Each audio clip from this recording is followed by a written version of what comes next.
I'm sure we've all seen examples of a teleprompt read badly. The White House Reception Committee greeted the prime rib roast minister, and I do the cha-cha like a sissy girl. But the truth is that for many creators, a teleprompt can be your best friend when it comes to producing content consistently, quickly, and confidently. And in this video, I'm sharing my top tips for making the most of your teleprompt so you don't sound like a robot. G'day, I'm Amos from Engage Video Marketing, and on this channel I share tips, tricks and strategies to engage your ideal audience with effective online video. If you're not yet subscribed, I'd love you to hit that subscribe button right now so you get each new video each and every week. Teleprompters or autocues, whatever you like to call them, they can take a bit of practice to use confidently. And the ultimate goal really is for your audience to have no idea that you're even using one. Some people don't like them, but I love them. They're not for every video.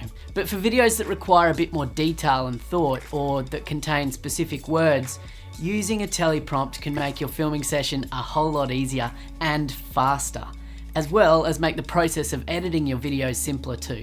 So how can you set up and use your teleprompt so it becomes an asset to your production workflow, not a liability? First, it's important to set it up properly. Sounds simple, I know, but so often I see people getting this simple step wrong. Your teleprompt should be set up as close to eye level as possible, so you're not looking down at it or up at it. And it should also be far enough away so that you can still read the text, but there is less obvious eye movement. The fact is that the closer you get to your teleprompt, the more obvious it will be that you're reading your script. Secondly, the speed of your scroll.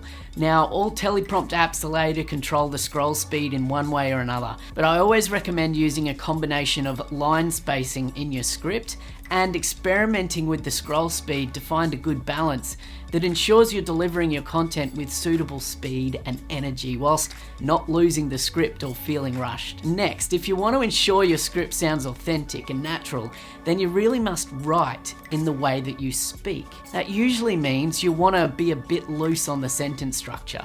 Use conjunctions like where instead of we are and I'd instead of I would.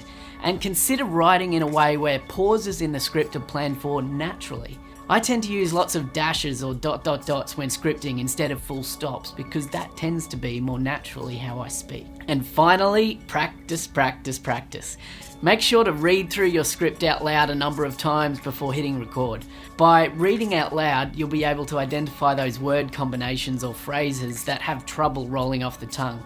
You'll notice places in your script where you probably need to switch things up a bit so it sounds more natural to you. And you'll be more confident with the content so that you can better anticipate what's coming next on the autocue. I'm interested to hear from you. Do you use a teleprompt for your videos? Let me know in the comments, and you'll also find some links to my favourite teleprompt gear in the description. And once you're done with this video, I've got your next one right here, so click here to watch this video now.